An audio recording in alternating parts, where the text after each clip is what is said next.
It is lights out and away we go. Hello, racers. Welcome to episode 24 of the Hard or Soft F1 podcast. I am your host, Adrian Huff, and I'm joined, as always, by my co-host, RJ McCullough. Now, it's a pretty slow week. We don't have, a ton to talk about, but of course, we're still going to be here, still making an episode. There's always things F1 related to chat about, and we're getting to some non-related F1 stuff that we'll get into. But before that, RJ, how has your week been going, man? Well, you've sort of put me in a bit of a mental pretzel, Adrian, because first of all, just before we started recording, you told me you hate the look of AirPods, and I'm wearing AirPods, so I'm trying not to be self-conscious. But yeah, you put me through the Zandvoort challenge, which I have a video coming out for. That was mental torture. I'm so excited for that. So yeah, quick trivia question for you, for your mentals. Okay. Number 24, episode 24, name an athlete that wore number 24, or wears number 24. Oh, Jesus. 20. Let me consult my brain really quick. Oh, yes, your brain. Yeah. I'm thinking really hard. I know from the MLB you've got Willie Mays. You know, he's probably one of the most iconic ones. Then you've got, the icon Kobe Bryant. That's the one I was thinking. Barry Bonds, Sam Jones. I mean, I could go on. Yeah, really. you could. Yeah. With my extensive sports knowledge, That was pretty impressive. I didn't think you'd have anything off the top of your head like that, but yeah. The lights changing on your screen was that was just a sign. So yeah, I did complete the Zandvoort challenge. It was a little harder than I thought it would be because the AI on F1 is nuts. Mm-hmm. But yeah, I tried just about every driver, just about every car within the parameters you gave me. I finally got it done. So you can see a lot of me getting angry, but then a big celebration at the end. I'm so excited. This is our first game live action content, so I'm so hyped. Yes, it was fun. I'm very much hyped for doing the reverse to you. You had to do it. I know. We need somebody besides Max to fucking win already. Yes. But on the topic of F1 stuff that happened in the last week, I have since upped my Lewis Hamilton fandom, and I don't know how you're going to match this. I can't really put this on you to match, but your guess was that it was merch, and it's not merch. It's a type of merch, I guess you could say, but it's more of a permanent type of merch. So let me just try and move up here. Oh, shit. I know it's still I Rise, but I got still We Rise. So that's my second tattoo. Oh, my God, dude. There we go. Holy shit. Yeah, my mom and my brother also got Still We Rise related tattoos. So family, that's why we did We. Oh, my God. That's fucking awesome, dude. Yep. Holy shit. That never crossed my mind. Damn. That is dedication right there. I fucking love it, dude. Because obviously you fucking love Lewis, and Lewis deserves it. I love Lewis. I choose to root for Max Verstappen because I love him as well. But God damn it, you just I love it. You're a goddamn legend. And as soon as this episode goes live, we're posting that to all the social medias. Right. I can't post it to Reddit, but maybe you can. I can post it to our other accounts. Oh, yeah, maybe we'll get Lewis's attention, even though it's not the exact quote. It's close enough. No, that's fucking awesome, dude. That's amazing. I do not have any tattoos, but I have always wanted to get one. I've just never really known, or I've had ideas, but I've always said that I would not get one until I was certain that I wanted it forever. And also, I'm not a very good artist, so I want to pay somebody to draw something for me. But you don't do the art yourself. You just kind of tell them what you want. You email them or contact them, give them the idea. They kind of work on the drawings for you. Yeah, because I'm not a good artist either. But you could get a nice little Super Max, something like that. Yeah, something. Yeah, definitely something Red Bull related. Maybe I'll wait till he secures another world championship till I go bragging. Seems like it is on the horizon. It does. Actually, that's a perfect segue to one of the other things I was going to bring up later. Now, this is a little hoaxy, but there's an article that explains how there's this little pattern that could be repeating itself from the history of F1. So in 2004, Michael Schumacher won his 7th world title. And then in 2005 and 2006, Fernando Alonso won back-to-back titles. So what's following that is now in 2020, Lewis Hamilton won his 7th world title. 2021, Max Verstappen won his title. 2022, he's going to win again. So that'll be just like Alonso winning back-to-back. And I'll put the graphic in here so it makes more sense. But so we'll have, just like 2004 through 2006, we'll have someone winning their 7th and then someone winning back-to-back. If Max wins back-to-back like it appears he's going to. Okay. And then after that, what happened was Kimi won his first title with Ferrari. So if Charles wins his first title with Ferrari next year, then it's really onto something. And then after that, Lewis won his first title with McLaren. So that could be Lando the year after, or Oscar Piastri. What year would that be? 2024? Yeah, let's see. 22, 23, maybe 24, Lewis, yeah. Maybe Lewis goes back to McLaren and gets another title. Who knows? And then it was Jensen with Braun, which is now Mercedes. That could be George. And then Seb won 4 straight. So who knows who that could be? But yeah, just interesting, something to keep an eye on. You know, not really too realistic. But if Max wins this year and then Charles wins next year, then place a big bet on Lando to win the year after, or Oscar Piastri, whoever. Oh my God, that's fucking wild. Yeah. Quickly on Lewis, not really too much, but there was a Vanity Fair article, I believe it was Vanity Fair article about Lewis. Well, he was interviewed in the article, and he actually talked a lot about Abu Dhabi and how he was feeling before, during, and after, and kind of like stuff during his upbringing. And yeah, it was a really good read. I'm not going to go through all the main points on here because it would take a long time, and I'm pretty biased, so I'd kind of just be gushing. But yeah, give it a read if you can. And he really does talk a lot about Abu Dhabi, which is the first time I've really seen him go in depth on it. And there's other people involved, like around him, and how they dealt with it, stuff like that. So that was a good read. Yeah, I don't know anything. Before we get into the Piastri and Danny Rick, there was a funny F1 TikTok.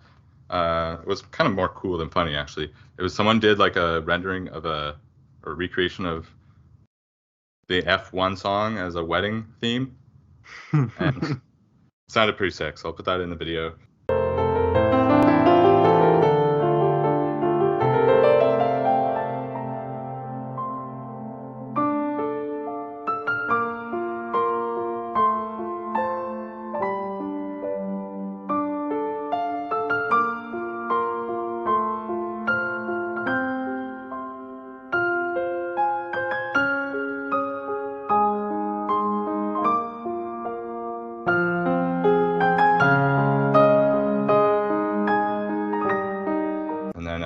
Yeah, so now we can talk. Let's move on to Piastri and Danny Rick. First thing, I guess, Danny Rick, he reportedly wants $21 million. I don't know if that's American or pounds or whatever, but $21 million to be bought out of his contract. And yeah, so first thoughts on that? I think it's a very large number, obviously. I'm very quickly seeing if I can see. He's currently being paid $17 million per season. So, I mean, I mean it's not out of the realm of possibility. I mean, these guys get paid like a ridiculous amount of money, and if what we know to be true about his contract is that if McLaren do not want him driving for them next season, then he will have to be bought out. And how that number is determined, I don't know. I think it's fair. I mean, you're depriving a driver of a season that he's contracted for, so obviously pay them their, base salary. And if there's any additions to that, then I guess that's up to McLaren. But God, we were talking about it, just like the possibilities of what this could turn into. And there's like another theory that they might like get off on technicalities and like let him go like the first day of the season. I mean, that is like some conspiracy theory level bullshit, but like I mean, Zach Brown may want to save 17 million. I don't know. It's just, I guess they would only have to pay him for that first race, because like that 17 million is paid out per race, like over the course of the season. So I forget. I wish I had saved the comment. Somebody one time kind of broke down like how much money they made like per lap every weekend. It's very interesting. I'll try to find that for next week if you remind me. But yeah, good for him. Get your bag. Yeah, no, I agree. Because think about it, like if you make 17 million a year plus then I don't know what the term would be, like the severance or mental anguish they're putting it through is worth an extra $4 million, sure. Yeah. And like for us laymen, that sounds like an absolutely absurd, ridiculous amount of money that we could live the rest of our lives on happily for. Yeah. But I think to McLaren, it's not an absolutely ridiculous. Like they're spending hundreds of millions of dollars a year. So I think if they feel like they can bring in a future star in Oscar, then they also think they can probably recoup that money pretty quickly. Yeah. If Piastri turns out he can be. So I could see them definitely doing that. Be a shame for Danny, but if he lands with another team, then he's getting paid 17 million plus whatever he gets there. So be pretty fucking could sweet. Work out well, and then who knows? He could even be at a car like Alpine could very well be just as good, or if not better, than McLaren next year if things continue. So I don't know. It's interesting. Another thing that I kind of like forgot that I don't even mention too much in this is an obvious thing, but like Oscar Piastri is Australian. Like he loves Danny Ricciardo. Yeah. It's kind of like a weird dynamic that he's going to be replacing him. I mean, they must have been having conversations between the two of them because I don't think Piastri would want to be going in burning a bridge with his potential hero. So I don't know. I haven't really seen many people talk about that, but it's definitely like if it was two Canadians or whatever, like or two Americans, it would definitely be getting more talk. But yeah, I guess on Oscar, do we really have?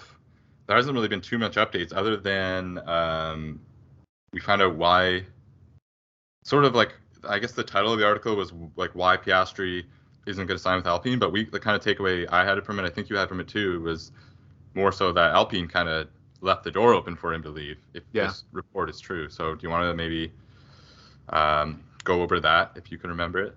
Yeah, I think the best way to describe it in a way that I can understand it is that the original option was that he had like a certain amount of like practice laps that he would be doing, and like there's a certain amount of time that was allotted in his contract for him to like get time in the car.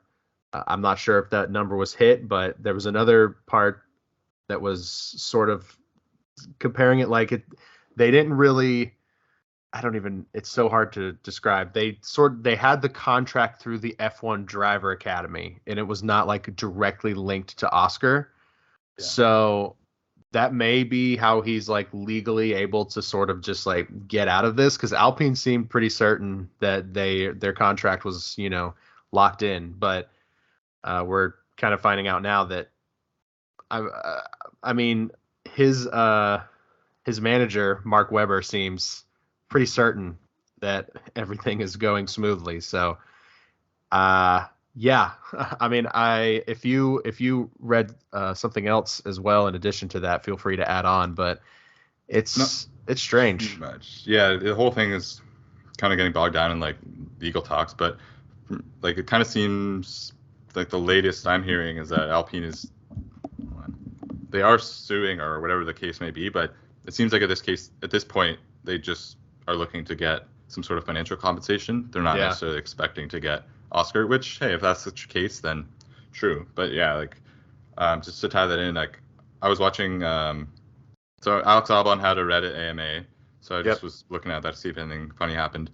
But then someone mentioned that Oscar Piastri had one in April, so I went back to watch that because it was like he responded on YouTube to the videos or to the questions, just to see if there's anything that like tied in. And he mentioned like so many times to the point where you could tell it was kind of bugging him that he's like, I'm not, like I'm not an F1 driver. Like I don't have a contract. I don't know what I'm doing next year, stuff like that. And this was well before any of it happened. But the quote that was interesting to me, and maybe I'm reading too much into it, but there was a question like you're compared a lot to like Charles Leclerc and George Russell because they have the same path. They won F3, they won F2, and then they got to F1.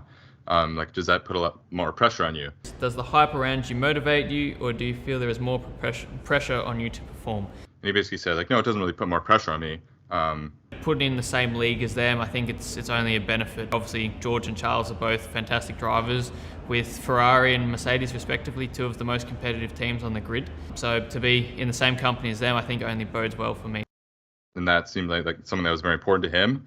So that kind of tells, like, again, maybe I'm reading too much into it, but just on that would kind of speak to me that that makes sense to me that he would rather go to McLaren. Oh yeah. Than to Alpine. Even though Alpine was Renault and there is a history there, like McLaren has a incredible history. And if you were to say, like, if you were to take a 10,000 foot, if you were to take like a 10-year look at the future of F1 and say, like, what teams realistically do you think could challenge for a championship aside from Ferrari, Red Bull, and Mercedes?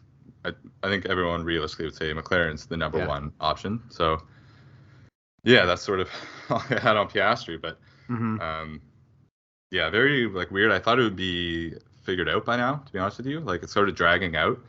It is. We had you told me something about Gasly that's been rumors been put to bed. So there's really not much else. I guess we're still waiting on Mick for Haas to re-sign Mick. Right. I heard one thing that was people were kind of reading the tea leaves that Haas wasn't going to re-sign Mick because there was a quote that they weren't in negotiations. But Gunther or someone else at Haas said, like, with what's going on now with Alonso filling the seat at Aston Martin, and I think he probably knows who's going to Alpine and McLaren, he basically was insinuating that there's no real rush to sign Mick because there's no other seat really available. So they're kind of like backed off negotiations for a little bit to kind of just let things cool. So I don't know. I think it would be a mistake to let Mick go.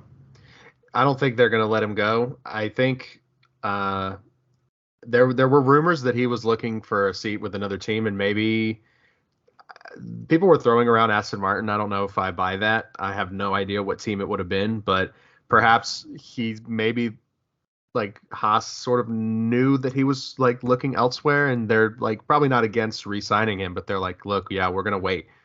You know, we're not going to jump and see, because I mean, fuck, if Daniel Ricciardo ends up with no seat, I mean, would he rather go to NASCAR, IndyCar, or Haas? I mean, that's a good question, but yeah, like you said, it's been dragging out. We definitely still do not have definitive answers on the Piastri thing. I'm very, very excited for once this all settles and we can hopefully get like word about all this from the drivers themselves. I want to hear them talking about it, just besides other drivers who aren't involved, like jokingly tweeting like about the drama. I want to know I want to know from the people who are involved. But that's a good sorry, go ahead. No, you're good. I was just going to say I agree with you that McLaren's definitely up there and that makes sense, even though this year it feels like the Alpine is a better car, at least this year, but I'm sure McLaren's on the right path with these regulations to at least have a competitive car by 2020 or 2024 at the latest, hopefully next year. But before we move on, the Gasly thing, that this whole thing spawned from a rumor from this one website. It was something like motorsport.com, something like that. It's not exact. Don't quote me on that. They were quoted saying that Gasly was looking for contracts and that he was not officially signed yet. But, you know, we had seen word that he had been signed with AlphaTauri, and that original source put out an article today saying that they have been misquoted and that the quote that that's been tossed around about Gasly is from 2 weeks before he signed. So there's pretty much no chance that Gasly will not be at AlphaTauri unless he's for some reason decided to completely illegally break his contract with Red Bull, or, you know, come up with some incredibly career damaging loophole. I don't know. So that has just like pretty much been put to bed. So, I mean, it's likely that Daniel is going to go to Alpine, but who do you potentially see in Alpine if Daniel does not go there? Mick? I mean, unlikely, but who else? It really just seems like it's. I think you're frozen there. I'm just gonna wait you out. 5, 4. Yep, you're back. There you go. Like, I don't know. I think it's kind of a foregone conclusion that Piastri is going to go to McLaren. So carry the one. It seems like Danny Rick's going to go to Alpine in return. But like, I guess there's no one else really in F1 right now that I could see going there. Like maybe like Giovinazzi comes back. I was literally, I Italian swear, Jesus? I swear to God, I was about to say Giovinazzi. I swear to God. Because I saw a post about him today, and yeah, me too. I was reading in the comments, and someone was like, "This has got to be Giovinazzi's PR team putting this shit out to try to like drum up excitement about him." But I would love to see him come back. Not if it means no Daniel, but God, I mean, imagine Albon and Giovinazzi at Williams. That'd be sick. It would be, and then I don't know who else. It's very interesting. I don't even know how to wrap my brain around what could happen if it's not Daniel. I think that'll be fascinating. I think probably part of the reason, other than the legal stuff, why it's taking so long is because they're trying to work out, much like last year, Mercedes were trying to work out a seat for Bottas before they announced that they were signing Russell. Yep. I think McLaren is probably trying to do the right thing here.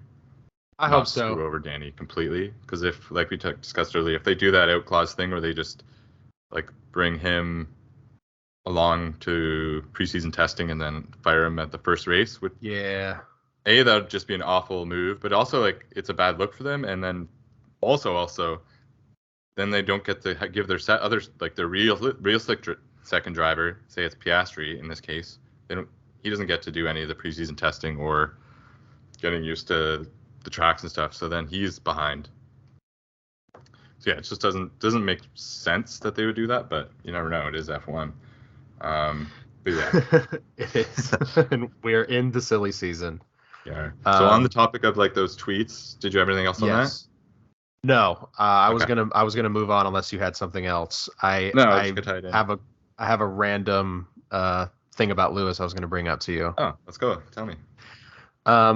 You probably saw this post. There was this girl on Reddit that posted pictures. She managed to get a selfie with every single driver on the grid, I think at Hungary. I'm not positive. Her username is u/accomplished aioli.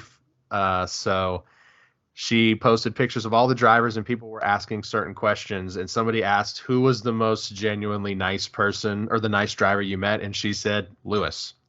She said that he was just like extremely genuine, cared or seemed to care like about her. Not that the other drivers didn't, but he just was very genuine and was just like an incredibly humble, amazing dude. So just another, I just remembered reading that. So I went and found the post. So I wanted to read that to you. Good. Just all good Lewis news this week. Oh yes. But yeah, we're talking about how we're kind of hoping to see, because as great as it was when Oscar Piastri initially tweeted that rejection of Alpine, everyone has kind of taken that template and run with it into the ground. But there was one last one that I saw that, and I'll read it. It might not make sense first, then I'll explain it. There's one last one out of left field that I saw that I never would have seen these two worlds collide. So, Call of Duty tweeted out, "We understand that with our agreement, Infinity Ward," which is I guess the company that makes Call of Duty, have announced they designed a Grand Prix map as part of the Modern Warfare 2 beta. This is right, and the map will be playable for the 2022 beta. We will be playing on Grand Prix in Modern Warfare 2 this year. So basically, there's a new map, I guess, coming to Call of Duty for multiplayer that is based around the Singapore track. And, like, the video of it is awesome. It's like the Marina Bay circuit. Like, cars on fire in the pit lane. Like, you're in the pit lane, and they're cars that look exactly like F1 cars, but they don't have like the license for F1. So, and then there's cars going around on the track. Like, it's actually like looks pretty sweet. Oh my God, I can't believe I didn't see that. I'm gonna immediately watch that when we finish this. That's fucking awesome.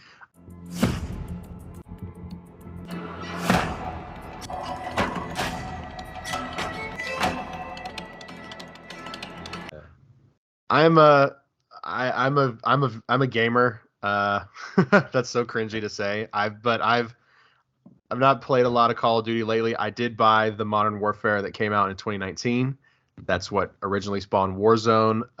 Played that for a couple of months. Had a lot of fun. Then it stopped, of course, and I haven't played any Call of Duty since because they've all looked shitty. But oh my god, back in the day, Modern Warfare 2, Black Ops, like great times. Some horrible things I heard online in the game chat, but Shout God, out Yuri Bits.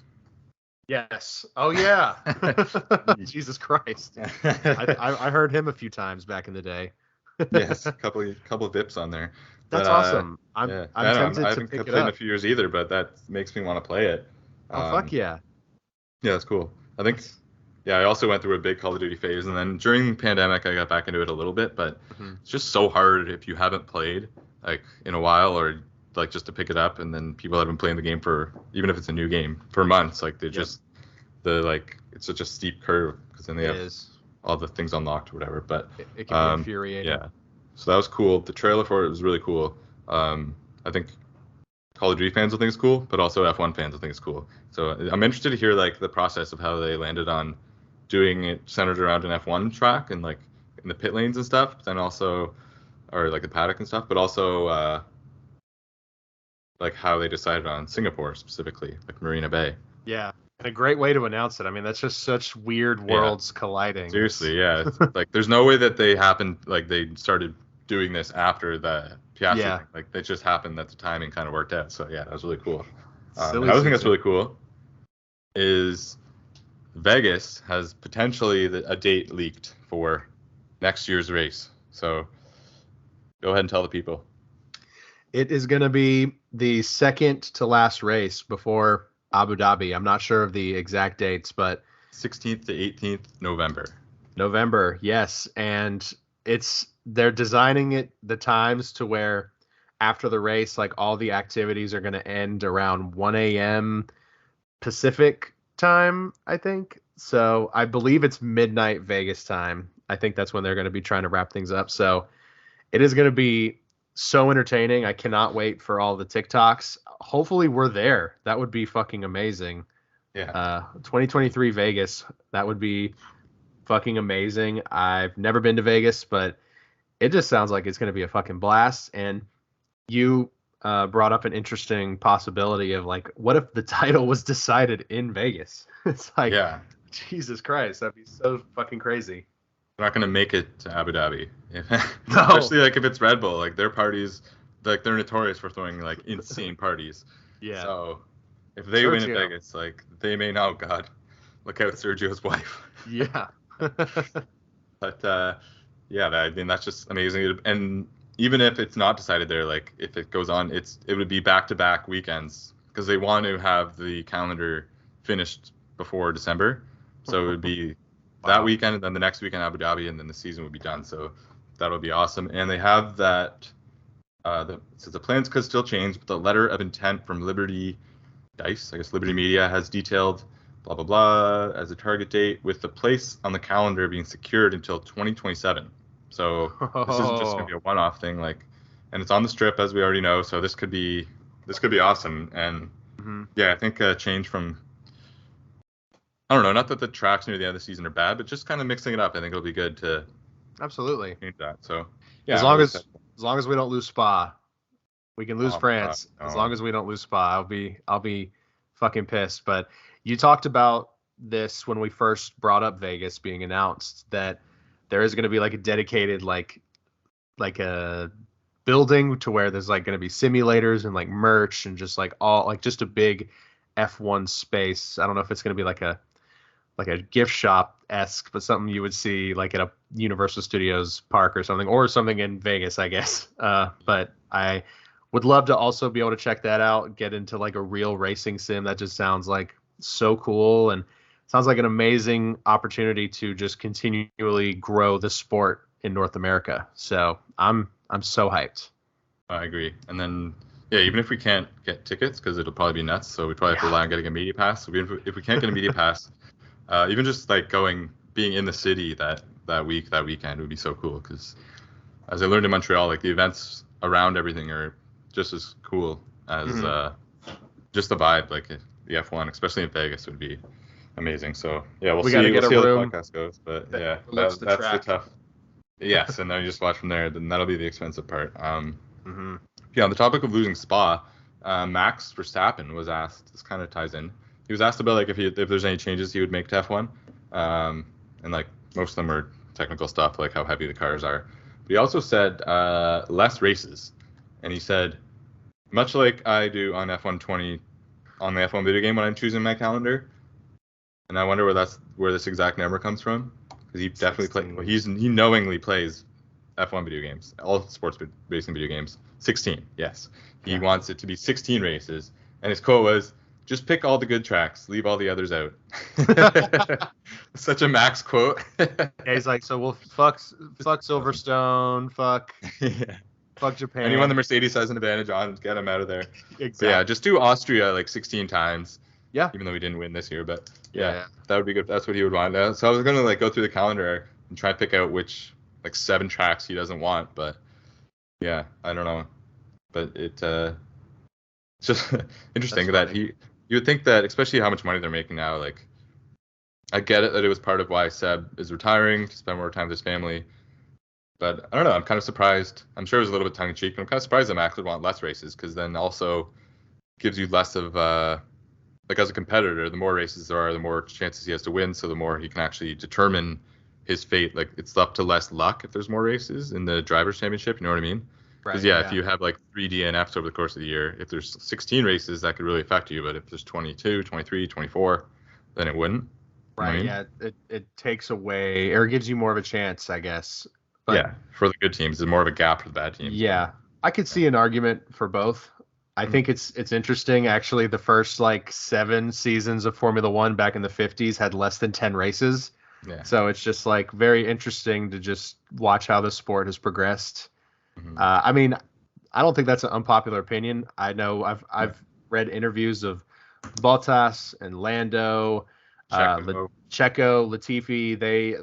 Lots of drivers are open about wanting less races, and to take Latifi's opinion into consideration on that one.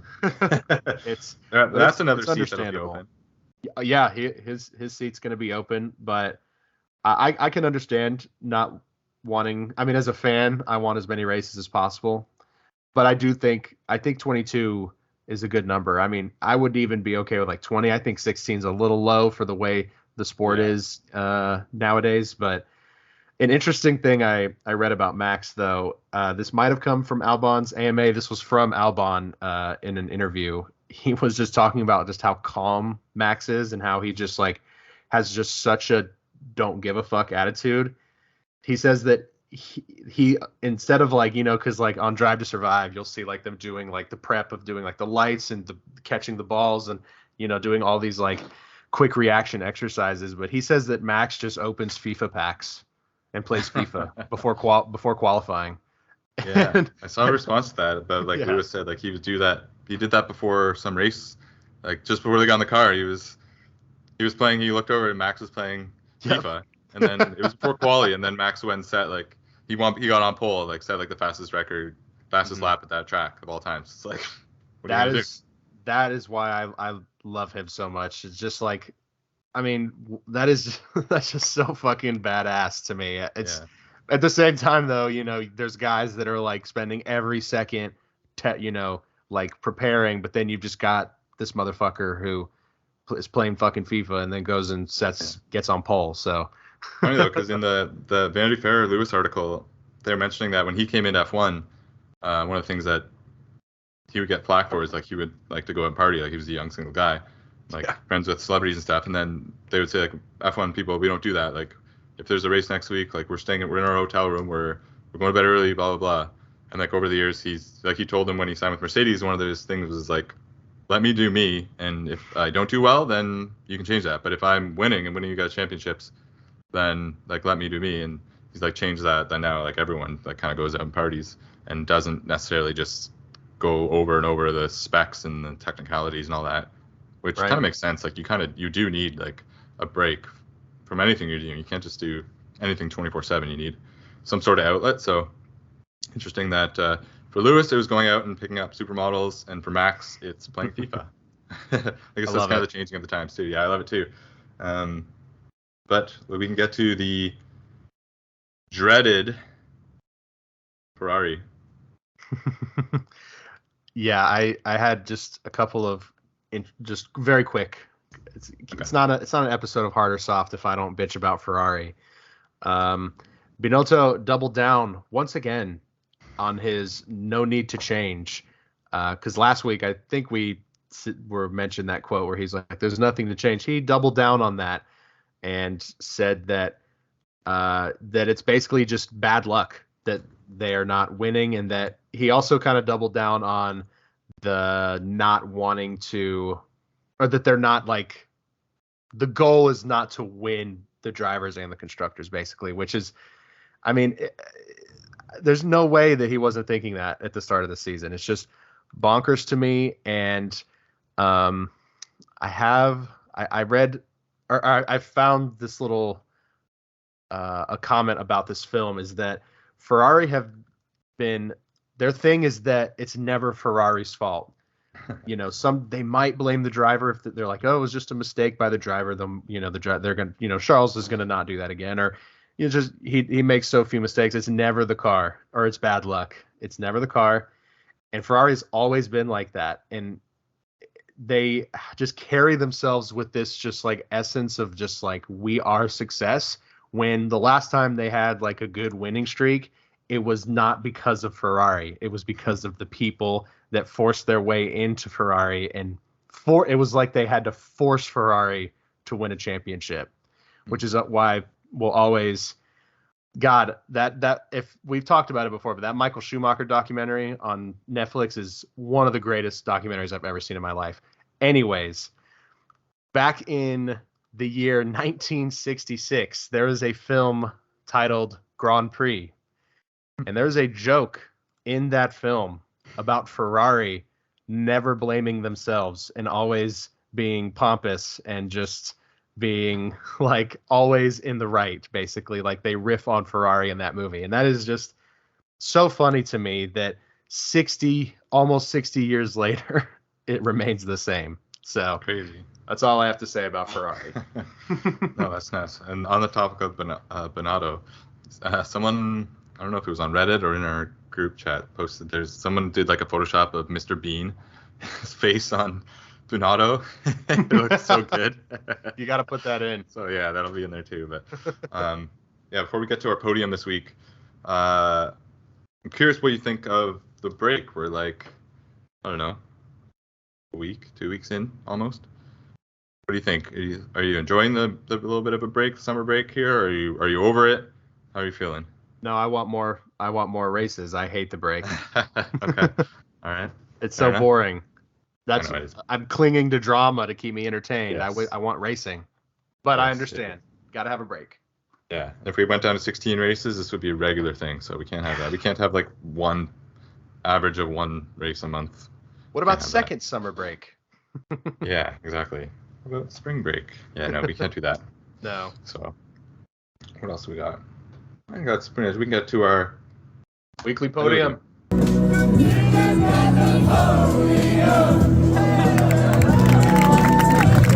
Our new segment, we started last week. Our last week's podium, our first podium was the best sports to watch on television.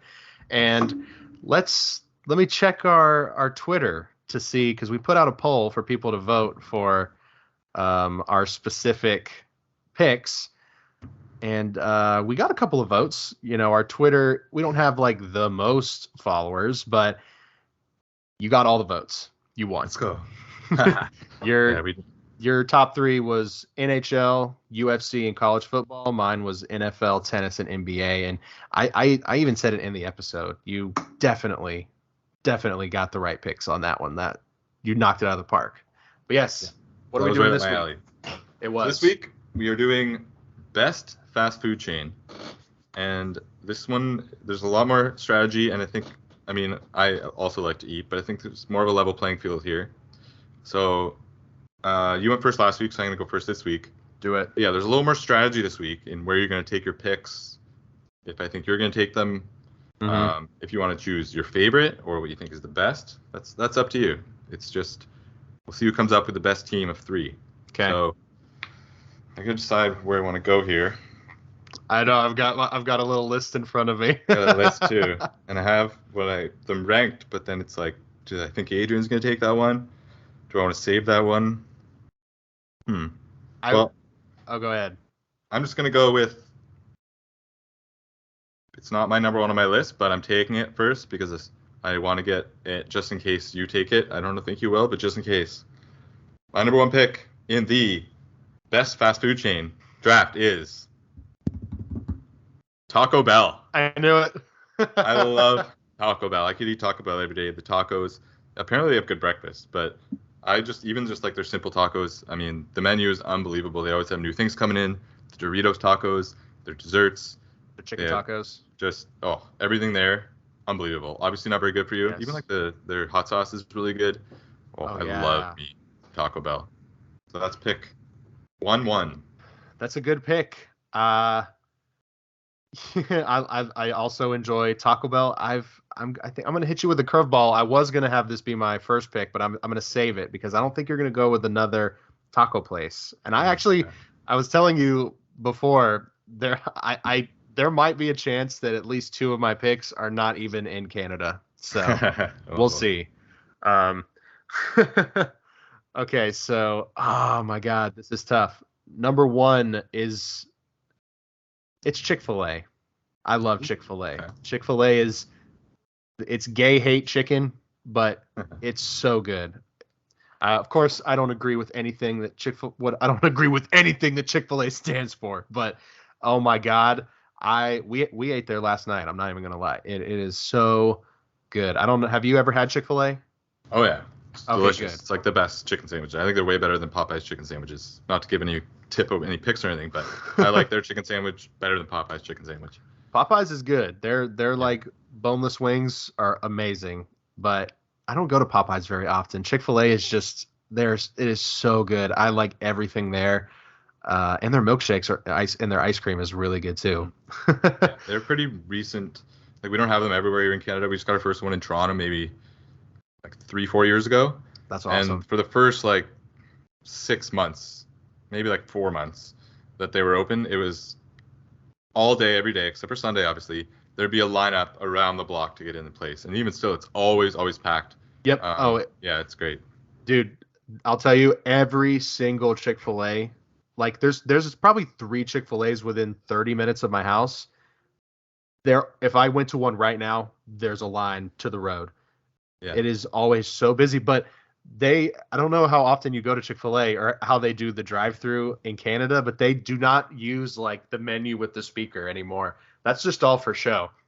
They have 2 lanes and they have people out there with iPads walking up to cars and taking your order. It is like so streamlined and they've got that shit down. Like you can have 40 cars in front of you, but you won't be waiting more than like 15 minutes. It is amazing. Yeah, no, for sure. They do that here too. Like in the store, even if you're waiting in line, they go through the line with an iPad or whatever and put your order. Yeah, Jesus Christ, got that thing down to a T. So that's your first pick. So now you get to go again. Snake draft. Oh shit, you're right. Oh no. Okay, I'm not gonna go. Oh man. I want to give one honorable mention at the end of this because it's really tearing me up inside. Okay. At the end. My number 2 pick is Panda Express. Ooh, didn't expect that. Okay, we have that here. It is very good. I love Panda Express. I just love Asian food is like even like the lowest tier, which is Panda Express. I love Chinese food, Japanese food. I love it all. It's so good. And the orange chicken chow mein. They'd be like, that's not Chinese food or Japanese food, but to us, American. It is. It's Americanized, and it's delicious. We don't have that many of them here. I don't even know if we do. But I definitely have been to one before. Yeah. Hibachi. I also love hibachi. That's great. Yeah. Is that that's not fast food, or is there a chain called hibachi? Okay, I was gonna say that's like the sit down thing where they do have like some like fast food hibachi places here, but I don't think they have drive-throughs, and it's just as expensive as most hibachi places. So Yeah, so not really. Yeah. Okay, so you went. Okay, so now I've got my second pick, and this is my first overall, really. But I knew you wouldn't take it because of your disdain for this particular chain. But there's just no doubting the fact that McDonald's is the number one. Wow. No doubt in this world. I was wondering if you were going to pick hungover, afternoon, on a road trip, after you do some McDonald's. It always gets you. It can be they have pretty good ice creams and desserts and stuff. They do. Big Mac is one of the best fast food burgers of all time, in my opinion. And it's just they're everywhere. Pretty much every country in the world that's a decent country has a McDonald's. You know what you're getting. Some of them, they're probably better outside of America than anywhere. Like America probably is the worst McDonald's. Oh, we do. World. We 100% do, because I've watched videos of people in Canada or like China or the UK, and they've got like McDonald's look awesome there, like legitimate, like not high quality and stuff, but like whenever you come down to visit, I'm taking you to a McDonald's so you'll see what I'm talking about. It is awful here. It's terrible. It's pretty good here. I mean, it's still like considered like greasiest, like grossest. I've had good McDonald's. Trust me. It's definitely a big, with my brother and I, whenever we've had a big night out or something, on like a Saturday, Sunday, when we wake up, we're ordering McDonald's. It's the perfect hungover food. It soaks it up. Also, their pop, like their Sprite. I've heard there's a reason for this, but it's goated. Like, it is the best Sprite, and apparently their Coca-Cola as well is the best in the game, because they do something with the temperature of their syrup or something that's like. Do you want to know patented. The fat ass answer? Because I know why. Yes. Okay. Let's go. Tell me. So the Coke, they keep their Coke in stainless steel containers, and they keep all their syrup and the carbonated water in. They keep the syrup at a certain temperature, and then they keep the carbonated water in like the stainless steel. Dude, I will definitely agree with you. McDonald's has the best sodas, no doubt at all. A McDonald's Coke. Great. Fuck off. McFlurry's good. They got the good sundaes. Exactly. And then you go with the simple cheeseburger. Their junior chicken, very good. I mean, not if you stack it with a McDouble and a fish fillet or whatever you had, but with a bunch of mayonnaise. Oh yeah, that's tough. But yeah, I'm a big proponent of McDonald's. I know it's gross, but we're talking fast food here, so McDonald's. Of course. That's my number 2 pick, and then my third pick. And this one's close to home as a Canadian. I couldn't go with a fast food draft without picking Tim Hortons. I don't know how many Tim Hortons you guys have there. When I've went to them in the States, they're a little different there. They're called like sandwich shops or something in the US. Tim Hortons. They're not nearly as good. Tim Hortons here, great. I mean, it's gone a little bit like corporatized, I guess. Like it's not quite the same as it used to be, but I get my coffee there every day. I love Tim Hortons. As a Canadian, you can't not love Tim Hortons. A lot of people are Starbucks people, but I don't really like Starbucks coffee. I love Tim's coffee. We also just did a collaboration with Justin Bieber. So they have so like if you have like a donut, the middle of the donut, basically we call those Timbits.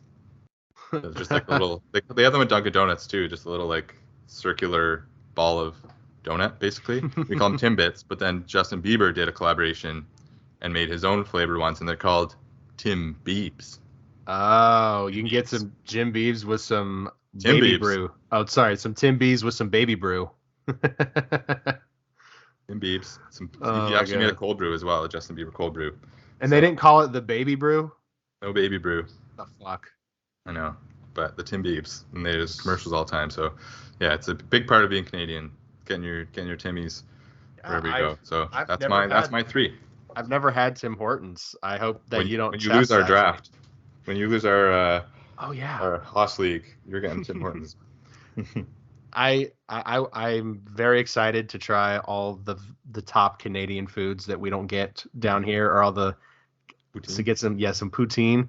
I actually Googled Tim Hortons, Georgia, and April this year, a new coffee chain is coming to Georgia. Here's when you'll start to see Tim Hortons around town. So I think we're just now getting them, but I'm very excited to try that. that's a very Canadian pick. I love it because it didn't take away any of my other picks. Okay. I also want to say I've shat on McDonald's, but I am not above fast food. I'm as greasy as they come. Okay. I don't. In fact, I don't even hate Arby's. I'll eat at Arby's. I don't know if you've ever had Arby's. Arby's was on my list. Dude, it wasn't in my like top 5, but I fuck with Arby's. They're not bad. The horsey sauce, it's good stuff. The Arby's sauce too. Oh, it's so good. And they have a French dip. I love a French dip. We'll see. All right, let's hear your last pick. So, I was actually not gonna go Taco Bell. Interesting, because I love Taco Bell. I've had Taco Bell my whole life. It's how you and your brother kind of do McDonald's is like how Taco Bell has been for me. Like if I've ever been like a night out or whatever and I want fast food, it's usually Taco Bell, and it's usually wrong. I don't know how Taco Bells are there, but my order is usually wrong. But so recently I have discovered a new taco fast food place that is, in my opinion, is the best fast food taco, and that's Del Taco. That's my number 3. I don't know if you've ever had Del Taco, but I highly recommend it. Their queso is amazing. They have so many options. You can get like steak burritos, you can get tacos, you can get like all kinds of shit. It is fucking fire. I love some Del Taco. It has very quickly become like... Is it Taco Del Mar? No. It's just Del Taco. It's just Del Taco? Yeah. I've heard of Taco Del Mar. Del Mar, but no, I don't know. That sounds good too. But yeah, if you lose the league, we're gonna be eating so much shitty fast food. But I'll also take you to some nice places too. But yeah, Del Taco, it's amazing. It's so good. I could not pick a taco place. Yeah, I love tacos. They're so good. Okay, that's it. That was it. That was good. We did good. Let's go honorable mentions. Ones we didn't get to. Okay. I guess the only other like burger-ish place. Do you guys have Wendy's down there? Bro, that's in my honorable mentions. All right. I love Wendy's. Their fucking love Wendy's. Burgers are real good. Their burgers are actually like, well, yeah, pretty much everything there. It's like just a better quality. It is. Than McDonald's, but I get McDonald's more often. Mm-hmm. And then I don't. You guys probably don't know. I think Mr. Sub is a Canadian company. But I think you have Firehouse subs down there? We do. Those are very good. Mm-hmm. Subway, it's like the McDonald's of subs. It's just gotten to, but yeah. What would your like favorite sub place be? Jersey Mike's. I love Jersey Mike's. But Firehouse is second because I don't really fuck with Jimmy John's, but I would take Jimmy John's over Subway. I don't like despise Subway. I've had Subway kind of recently. I like subs, but definitely Jersey Mike's and then Firehouse. I think I'm Jersey Mike's and Jimmy John's. Like those two always. Those aren't prevalent here. I don't even know if you have them or not. I know I've obviously heard of them, but those two I get them mixed up in my head. I don't know. One of them is the one where I think Jersey Mike's is the more like prevalent chain, right? There's a good amount of Jimmy John's down here too, though. That's a pretty big chain, but Jersey Mike's is way better. I like Jimmy John's, but Jersey Mike's is like legitimately good. Wendy's was in my honorable mentions. I fucking love Wendy's. That was so hard not to pick Wendy's. Their Frosties, oh my god, with their fries. I had Zaxby's on the list, but Zaxby's is barely in my top 5. I hate their fries, but their chicken, I don't think Zaxby's is outside of the once state. In Florida, I had some chicken like buffalo chicken fingers, I think, and they were really good, but it could have just been the time. The chicken's very good, but the fries don't love, so that it didn't make my list. And I would be shocked if there's one of these in Canada, because I think there's 2 in Georgia that I'm aware of. There might be 3, but it's called Schlotzsky's. And they do like it's like SCHLOTSZ something. There's a Z in there somewhere and a K. They do like sandwiches. You can get like big cookies and stuff. I would put Schlotzsky's over Jersey Mike's, and you can get pizza. That is. Yeah, French dip. So that's headquarters is in Atlanta, Georgia. It is, yes.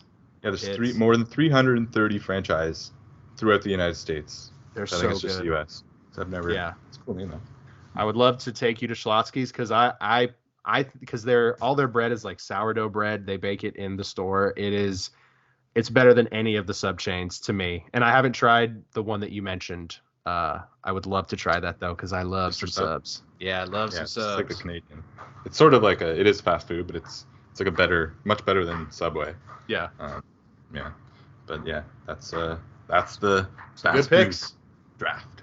I like it. Who wins this one? I don't know if we've got anything else. I think we actually went a little longer than I thought we would this week. I thought this would be a quick episode. Yeah, it's a great episode. Still haven't done our award show. We're going to do that before the season restarts, but we're trying to get some good, funny topics. I think we've each got a couple. We're getting there. So fuck yeah, that's still to come. You want to plug the socials? Absolutely. Thank you all so much for watching or listening. We are the Harder Soft F1 podcast on Spotify, Apple Podcasts, and YouTube. And check us out on Twitter, Instagram, and TikTok at Harder Soft F1. We are posting content there multiple times a week on all platforms. So check us out, follow us, and just like and share because that helps us out more than you could probably comprehend. So thank you all so much for watching, and we'll catch you next week. That's it. Thank you.